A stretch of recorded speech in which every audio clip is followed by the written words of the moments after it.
અંકલેશ્વરની પ્રતિન ચોકડી વિસ્તારમાં વીજ કંપનીની કામગીરી દરમિયાન બે વીજપોલ ધરાશાયી થઈ કાર પર પડતા અફરાતફરીનો માહોલ સર્જાયો હતો। અંકલેશ્વરના પ્રતિન ચોકડી વિસ્તારમાં ડીજીવીસીએલની કામગીરી દરમિયાન લોખંડના વીજપોલ ધરાશાયી થતાં અફરાતફરીનો માહોલ સર્જાયો હતો। સદનસીબે આ ઘટનામાં કોઈ જાનહાનિ થઈ નથી, પરંતુ એક કારને મોટું નુકસાન થયું છે। પ્રતિન ચોકડી વિસ્તારમાં અંડરગ્રાઉન્ડ વીજ કેબલ લાઇનનું કામ પૂર્ણ થયા બાદ લોખંડના વીજ પોલ ઉપરથી વીજ વિભાગના કર્મચારીઓ દ્વારા વીજ વાયરોનું કટિંગ કરવામાં આવી રહ્યું હતું। આ દરમિયાન એક બાદ એક વીજ પોલ ધરાશાયી થયાની ઘટના સામે આવી હતી। મહાશિવ હોટલ પાસે લોખંડનો વીજ પોલ પાર કરેલી એક કાર ઉપર પડ્યો હતો। તે સમયે કારમાં ડ્રાઈવર હાજર હતો, જો કે સદનસીબે તેનો જીવ બચી ગયો હતો। જો કે વીજ પોલ કાર ઉપર પડતા કારનું મોટું નુકસાન થયું હતું। આ ઉપરાંત પ્રતિન હોટલ પાસે પણ એક લોખંડનો વીજપોલ ધરાશાયી થયો હતો। ભરચક વિસ્તારમાં વીજપોલ પડતા લોકોમાં ગભરાટ ફેલાયો હતો અને થોડા સમય માટે અફરાતફરીનો માહોલ સર્જાયો હતો। સ્થાનિકોમાં વીજ વિભાગની કામગીરી અને સલામતીના પગલાં અંગે સવાલો ઉઠી રહ્યા છે। કમલ કુમાર બાબુ ઠાકર વડોદરાથી હું ગાડી લઈને ટેક્સી લઈને મનોપુરમમાં આવેલો અંકલેશ્વર ચોકડી પાસે।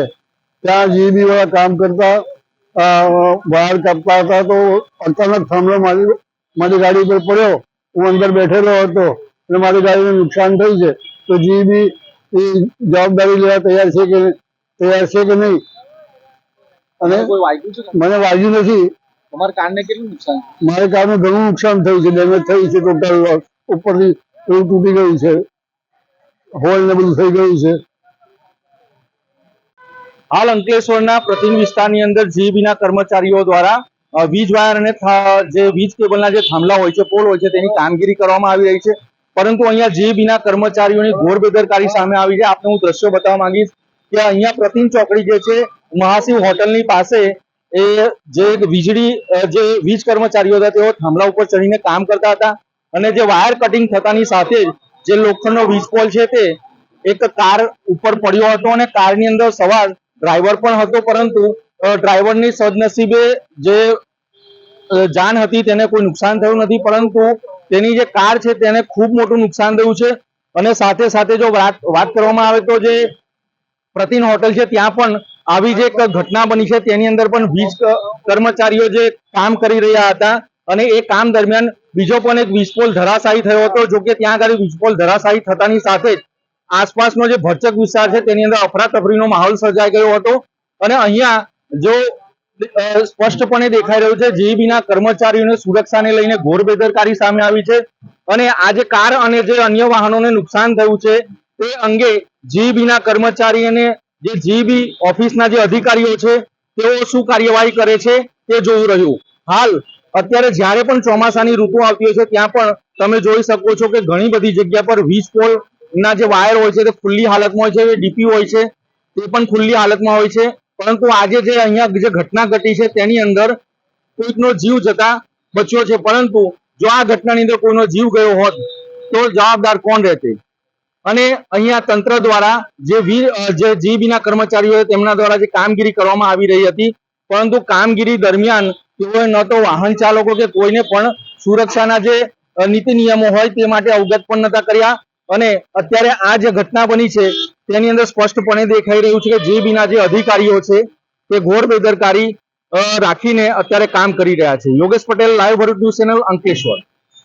અંકલેશ્વર સિટી વિસ્તારમાં આપણા ગુજરાત વાયર નું કામ ચાલતું હતું ત્યારે અમે લોકો ગાડી હટાવી દીધી હતી। પછી અમે લોકો કાપવા ગયા ત્યારે એક ગાડી આવીને ભાઈ મૂકી દીધી, ત્યારે આ પોલ નીચે અકસ્માત થયેલો છે અને અંદર પડી ગયેલા છે નીચેથી, એક અને ગાડીમાં થોડો ડેમેજ થયો છે। બીજો પ્રતિન હોટલ પાસે પણ એક વીજ પોલ ધરાશાયી થયો। હા, એક પ્રતિન હોટલ પાસે છે, એના નીચેથી ખવાઈ ગયેલા છે, જમીનની અંદરથી ખવાઈ ગયેલા હતા, ઉપરથી કઈ દેખાતું નહીં હતું, ટેન્શન પર અને અટકેલું હતું ત્યારે પછી એને કાપતા પોલ બી પર નીચે આવી ગયા હતા। સર, બીજું પણ એક ધ્યાન પર આવ્યું છે કે તમારા કામદારો એ લોકો પાસે સેફટી શૂઝ પણ નથી. સેફટી શૂઝ છે સર એના પાસે. ઘણા બધા પેલા જે માણસો છે ને બધા સેફટીના હેલ્મેટ છે, સેફટી બેલ્ટ છે, એના પર જે કામ કરે ઉપર થાંભલા ઉપર, હું આગળ જ કામ કરતો હતો ત્યાં જ પેલા માણસ બી કામ કરતા, તે સેફટીનું સાધન સાથે જ કામ કરતા હતા. બરોબર.